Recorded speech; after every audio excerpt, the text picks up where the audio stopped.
La seule chose que l'armée américaine sait vraiment faire, c'est bombarder. Et donc, tout ça est arrivé parce que depuis environ 4 ans et demi, comme vous l'avez justement dit, c'est le complexe militaro-industriel américain. Il ne produit pas beaucoup de bonnes armes. Enfin, il en produit quelques-unes, avec certains bons systèmes. Évidemment, les États-Unis restent en tête dans le monde. Ils ont le meilleur renseignement, la meilleure surveillance, la meilleure reconnaissance. Mais ça s'arrête à peu près là. En ce qui concerne les chars, ou surtout les systèmes de gestion du combat, ceux qui doivent fonctionner dans les conditions les plus difficiles, ils ne jouent même plus dans la même catégorie que la Russie.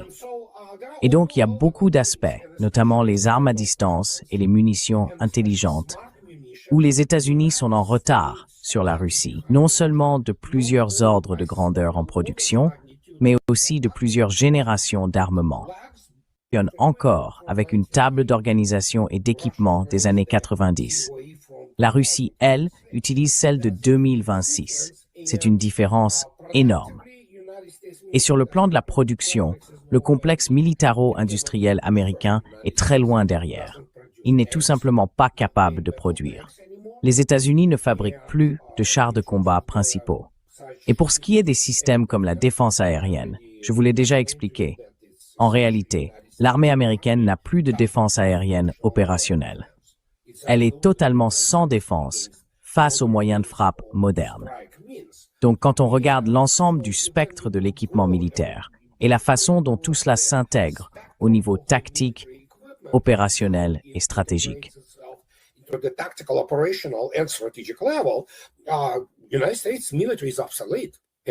L'armée américaine est dépassée, tout comme le complexe militaro-industriel. Hier, enfin non, pas hier, je ne me souviens plus, c'était il y a une semaine ou deux, le corps des marines a encore accepté 6 nouveaux F-35. En dehors du fait que le F-35 est un désastre volant, ces appareils n'ont même pas de radar. Ils utilisent ces trucs pour les équilibrer, vous savez, comme à la salle de sport quand on tire sur les poids. Alors, ils les mettent là. On peut voir les photos. Voilà, encore 6 F-35, et ils n'ont même pas de radar pour eux. Ils n'en produisent pas assez vite. Sans parler du fait que, de toute façon, le F-35 n'est pas vraiment un bon avion pour la guerre moderne.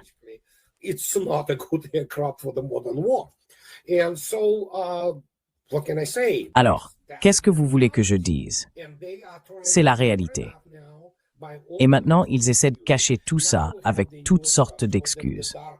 On apprend maintenant que le Dark Eagle, cette arme hypersonique, eh bien, elle est encore retardée.